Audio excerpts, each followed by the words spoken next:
মই যদি অকল কোৰ কন্ট্ৰিবিউশন তেওঁৰ অসমৰ ওপৰত ক'ব খোজো, আপোনালোকে এটা সৰু ষ্টেটিষ্টিক্স 2006 পৰা 2016 মই 10 বছৰ লৈছো। এই সময়ত আমাক কেন্দ্ৰীয় চৰকাৰে অসমক পুঁজি দিছিলে 1,70,000 কোটি টকা, 1,70,000 crores 10 বছৰ। আৰু 2000 আমি যদি হিসাব কৰো যে যোৱা 11 বছৰত, মই 2016 পৰা 2026 লৈকে বা 25 পৰা যদি ক'ব যাওঁ, এতিয়ালৈকে অসম চৰকাৰক ভাৰত চৰকাৰে পুঁজি দিছে 5.5 lakh crore।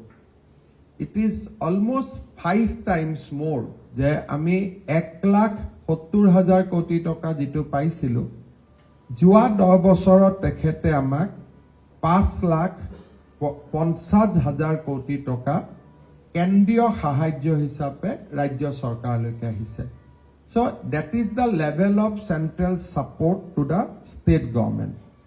আমি যদি আৰু অলপ আগুৱাই যাওঁ, 2013-14 চনত অসমত টেক্স ডিভলিউশন আছিল 11,575 crore annually।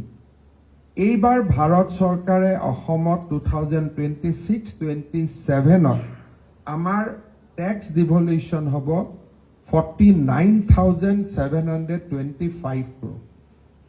অনলি ডিভলিউশন অফ টেক্সত আমি 50,000 কোটি টকা এই বছৰ ভাৰত চৰকাৰৰ পৰা পাম। এই লেভেলৰ ফাইনেন্সিয়েল সাপোৰ্ট আগতে কোনো চৰকাৰে কেতিয়াও পোৱা নাছিল, আৰু আমি সৌভাগ্যৱান বুলি ক'ব লাগিব। আৰু এই যেটো আমাৰ ট্ৰান্সফাৰ অফ ফাণ্ড, তাৰ ফলত কি হৈছে যে অসমৰ জিডিপি ড্ৰামাটিক্যালি ইনক্ৰিজ হৈছে। 2015-16 যদি আমি last year of Congress government চাওঁ, অসমৰ জিডিপি আছিল 2.27 লাখ crore টোটেল আমাৰ ৰাজ্যৰ জনমূৰি উপাৰ্জন। এই বছৰ আমাৰ জিডিপি হ'বগৈ 8,70,000 কোটি টকা। জাষ্ট 10 ইয়াৰ্ছত 4x আমাৰ অসমত জনমূৰি আয় বাঢ়িছে।